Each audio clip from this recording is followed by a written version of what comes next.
I want to show you this box. See, I don't get that emotional when talking about video games, but this is probably the most emotional that I'm ever going to get. Now, in the Christmas of 1999, I got myself a chipped PS1, a modded PS1 that could play dodgy games. And the first dodgy game that I played on that chipped PS1 was FIFA 2000.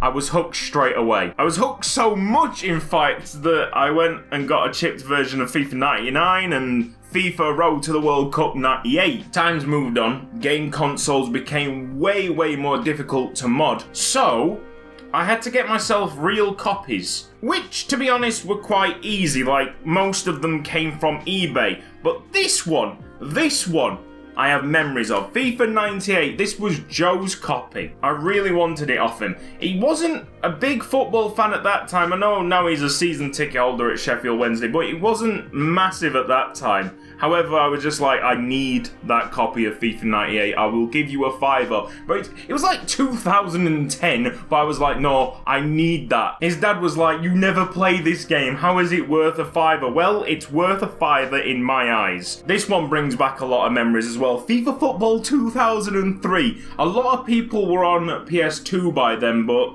my family wasn't well off. My final PS1 game, but significantly, this is my own copy. My mum's boyfriend went out and bought this on release. A long-term boyfriend, I mean, basically stepdad material.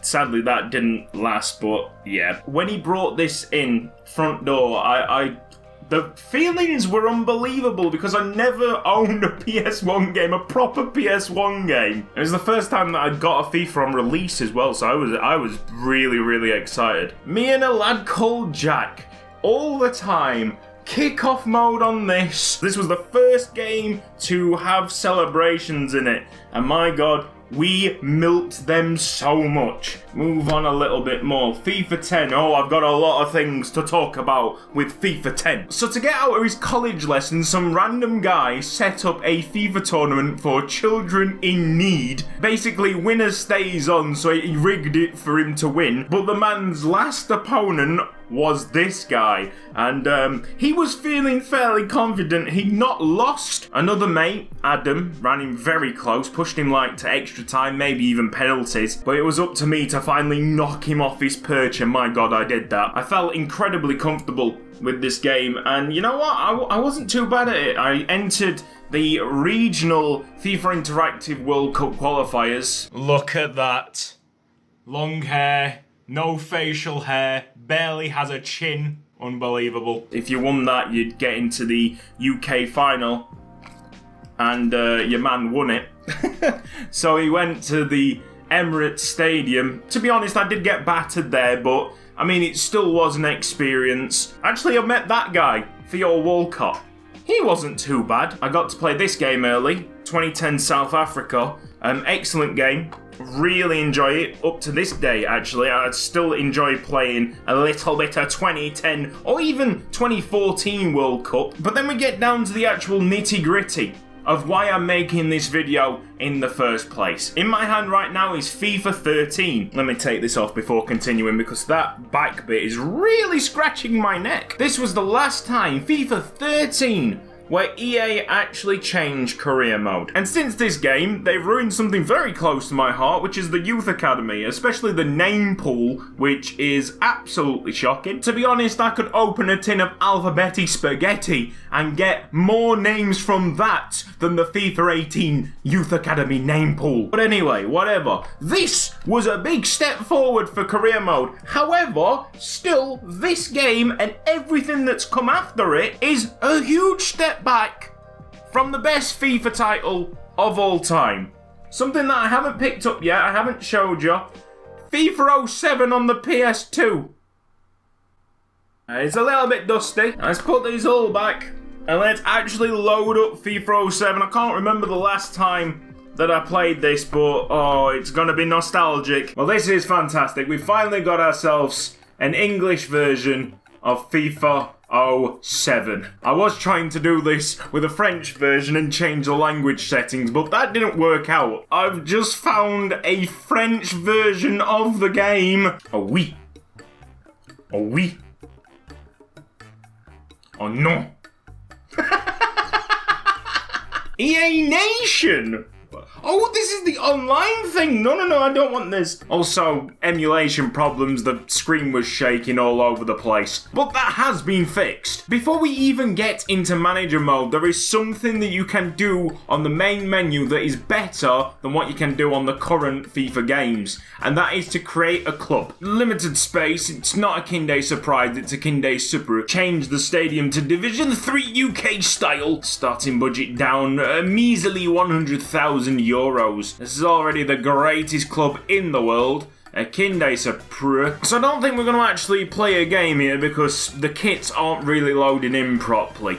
Don't know how to fix that. However, that's okay. We don't need to play a game. I just want to show you how good manager mode is compared to career mode right now. Doesn't really matter when he was born. The currency's sterling. His name is Ung's dad. Let's go. Yeah, let's just sign with Barnet. Instead of trying to add a Kinde Surprise, something's obviously wrong with the emulator. It does not like FIFA 07. Immediately we got a Youth Academy report. I'm excited. Are you excited? Oh, I'm signing sponsorships. Look!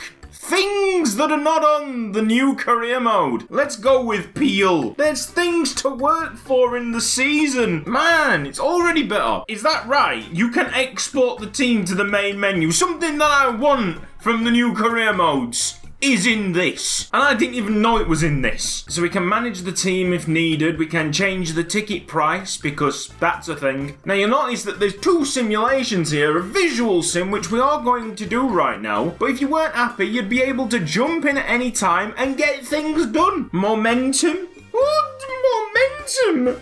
Incredible! I can change the speed of the simulation if needed. It looks like a good solid 1-0 victory. And our goalkeeper seems to be man of the match. When do you see this happen in the new FIFAs? Goalkeepers never get man of the match. Oh, it's 2-0. Hatcher scored twice. It's a good brace. The player growth. People would actually grow according to how they performed, how young they are, what potential they have. It all comes down to experience on the field instead of just a number. In these new careers, you could bench the lad for his entire career and he'd still grow up to like 93. Look, the guys on the bench, they have not got any match experience because they weren't used. Isn't it incredible? Mind-blowing. This is 12 years old, this game. 2 years ago, EA made a song and dance about how they've changed the finances in, I think it was like FIFA 17 career mode. It basically did nothing. You could not manipulate it at all. Here, you can. Okay, it just gives you a youth player straight off the bat. It has an expected growth curve. Oh my god, where is this? How have staff upgrades not been put into the new FIFAs, especially Stadium Manager? If you are a League 2 club and you go through like an astronomical rise to the Premier League, someone in the board somewhere might be thinking, you know what?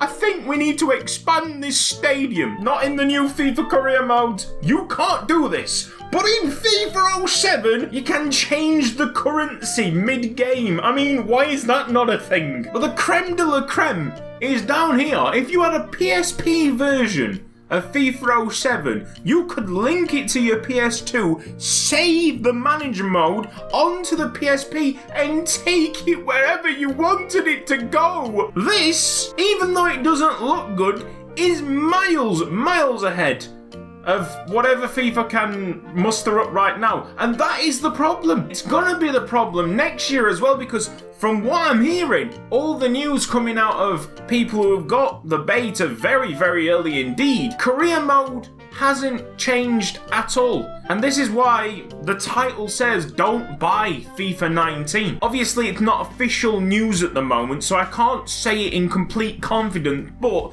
a beta is supposed to have everything in the game to test out and ironed out before it's released to the general public. If there's nothing there in the beta, then you've got to expect that there's nothing there in the release game. It's the same thing for pro clubs. They've never touched pro clubs. And it's even minimal for Ultimate Team, like a reimagining of seasons. I mean, yeah, fair enough, make the gameplay better, sure thing, yeah, do that, if you want to do that, but I mean, let's be honest here, you're way past PES anyway. This year, your main competitor was Fortnite, so I mean, like, you really needed to up your game in terms of game modes, interest in the game and what to do inside of it instead of the general feel. And my god, you have failed on that level, haven't you? This is what I don't get. The big selling point for career mode this year clearly is the fact that they've got the Champions League licensing. Now the thing is, they had the Champions League licensing in this game,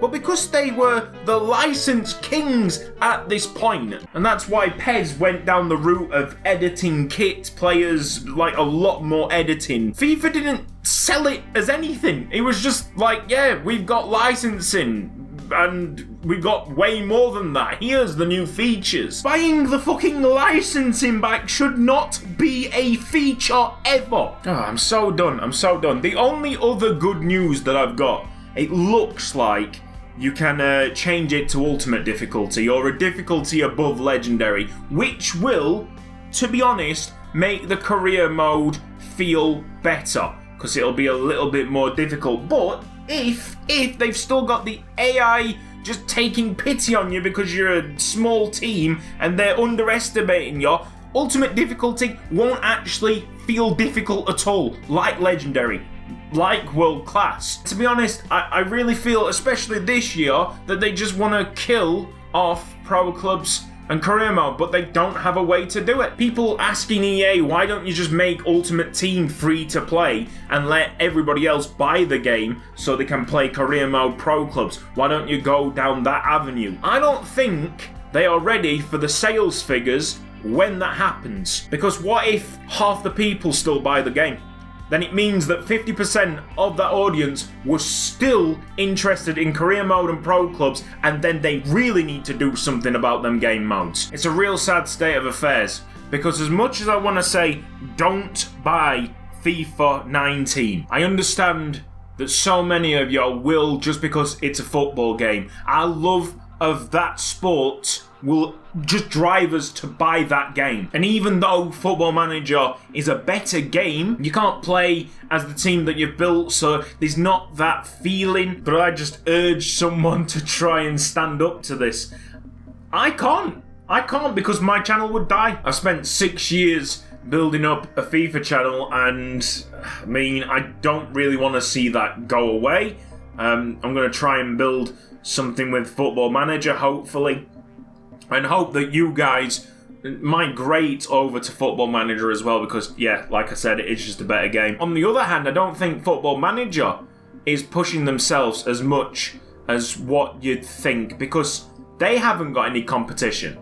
Career mode is stagnating on the FIFA side, so they basically don't have any competition. They're still doing way more with it, don't get me wrong. They are improving it vastly compared to FIFA, but because of everybody's position on the map, on the football games map, no one is really innovative. If you're not that bothered about playing with Macclesfield or Tranmere that have just got promoted into League 2, if you're not bothered about playing with the new kits, if you're not bothered about playing with the most current squads, then don't buy it. What's the point of buying FIFA 19 if you just play career mode and it's the same game? For everybody else, like myself, it's just like hold on and hope for the best. Hope that one company can pull a finger out and do something. I just feel sorry. I feel really sorry, because at this moment in time, I think EA are just holding to ransom true football fans. They just look at their dedicated fan base, the fan base that built the game to what it is now, and they're going, right, okay, well, I mean, they really like football, don't they? Yeah, let's just add the kits, add the new squads, and I think they'll be happy. And I mean, they've got us wrapped up. PES isn't a competitor. Football Manager, like I said, very good game, but it just doesn't have the same FIFA feeling because you can't play on the pitch. It's such a mess. These recent games, I showed that box at the start of this video, these recent games just do not hold any significance to me. FIFA 14 onwards are just like the same game. It's the same game. It's been such a minute difference, like the things that they've added into career mode, it could have been patchworked throughout a year. Look at No Man's Sky, they've made a good game out of that. Anybody brave enough to skip a FIFA game and stand up to this madness, I commend you.